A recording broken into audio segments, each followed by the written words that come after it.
ಉದ್ದೇಶ ಯಾವ ಬಡವರಿಗೂ ಆರ್ಥಿಕವಾಗಿ ಅವರು ಸಬಲರಾಗಬಾರ್ದು ಅನ್ನುವಂಥದ್ದು. ನೀವು ಬೀದರ್ ಜಿಲ್ಲೆಯಲ್ಲೇ ನೋಡಿ ಎಷ್ಟು ಜನರಿಗೆ ಇದರಿಂದ ಹಾನಿ ಆಗ್ತದೆ.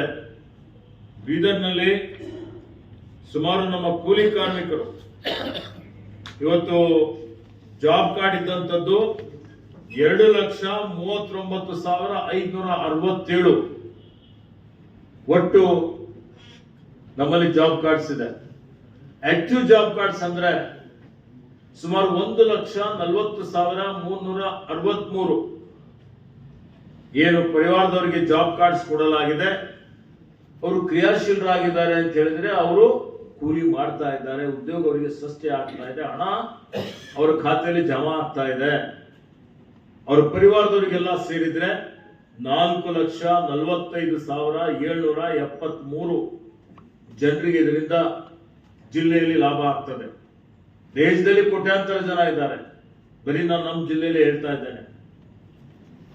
ಇವತ್ತು ಬಿಜೆಪಿ ಕೇಂದ್ರ ಸರ್ಕಾರ ಬಂದ ಮೇಲೆ ಇದನ್ನು ದುರ್ಬಲಗೊಳಿಸುವಂತ ಎಲ್ಲಾ ರೀತಿಯ ಷಡ್ಯಂತ್ರ ಅವ್ರು ಮಾಡ್ತಾ ಇದ್ದಾರೆ. ಹೀಗಾಗಿ ಈ ವರ್ಷ ಏನು ಹಣ ಇದೆ 52 ಕೋಟಿ ರೂಪಾಯಿ ಈ ವರ್ಷದ್ದು ಇನ್ನೂ ಮಟೀರಿಯಲ್ ಪೇಮೆಂಟ್ ಅವರು ಕೊಡಬೇಕಾಗಿದೆ. ಲೇಬರ್ ಪೇಮೆಂಟ್ ಏನಿದೆ ಇವತ್ತು ಕೂಲಿ ಕಾರ್ಮಿಕರ ಹಣ ಸುಮಾರು ಅವರು 2,93,00,000 ಕೂಲಿ ಕಾರ್ಮಿಕರ ಹಣ ಇನ್ನು ಪಾವತಿ ಮಾಡಬೇಕಾಗಿದೆ ಕೇಂದ್ರ ಸರ್ಕಾರದಿಂದ.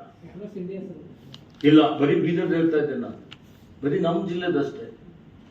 ನಮ್ಮ ಜಿಲ್ಲೆಯಲ್ಲಿ ಪ್ರತಿ ವರ್ಷ ಏನ್ ಸುಮಾರು 189 ಇರ್ಬೋದು ನಮ್ಮಲ್ಲಿ ಗ್ರಾಮ ಪಂಚಾಯಿತಿ, ಇವೆಲ್ಲವೂ ಸೇರಿ 330 ಕೋಟಿ ಹೋದ ವರ್ಷ ನಾವು ಖರ್ಚು ಮಾಡಿದ್ದೇವೆ 2024-25ರಲ್ಲಿ. 2023-24ರಲ್ಲಿ 328 ಕೋಟಿ ರೂಪಾಯಿ ನಾವು ಖರ್ಚು ಮಾಡಿದ್ದೇವೆ. ಟೋಟಲ್ ಮಾನವ ದಿನ ಸೃಜನೆ ಮಾಡಿದಂಥದ್ದು 40 ಲಕ್ಷ. ನಾವು ಜಾಸ್ತಿ ಕೇಳಿದ್ದೇವೆ, ಕಡಿಮೆ ಕೊಟ್ಟಿದ್ದಾರೆ ಈ ವರ್ಷ. ಅದಕ್ಕೆ ಇವತ್ತು ಕೆಲಸ ಕಡಿಮೆ ಆಗಿದೆ. ಆ ನಿಟ್ಟಿನಲ್ಲಿ ಇವತ್ತು ಇಲ್ಲಿವರೆಗೆ ಸುಮಾರು 43,125 ಆಸ್ತಿಗಳು ಸೃಜನೆ ಮಾಡಿದ್ದೇವೆ ಬೀದರ್ನಲ್ಲಿ. ಏನೇನು ನೋಡಿ, ನರೇಗಾದಲ್ಲಿ ಲಿಮಿಟೇ ಇದ್ದಿಲ್ಲ. ನೀವು ಬಡವರದಲ್ಲಿ ಮನೆ ಕಟ್ಸ್ಬೋದಾಗಿತ್ತು, ಶೌಚಾಲಯ ಕಟ್ಸ್ಬೋದಾಗಿತ್ತು, ಕೃಷಿ ಹೊಂಡ ನಿರ್ಮಾಣ ಮಾಡಲಿಕ್ಕೆ ಅವಕಾಶ ಇತ್ತು, ನಿಮ್ಮ ಹೊಲಗಳಿಗೆ ದಾರಿ ಮಾಡಿಕೊಳ್ಳಿಕ್ಕೆ ಅವರವರೇ ಮಾಡ್ಕೊಳ್ತಾ ಇದ್ರು. ಗ್ರಾಮದಲ್ಲಿ ಸಿಸಿ ರಸ್ತೆ, ಚರಂಡಿ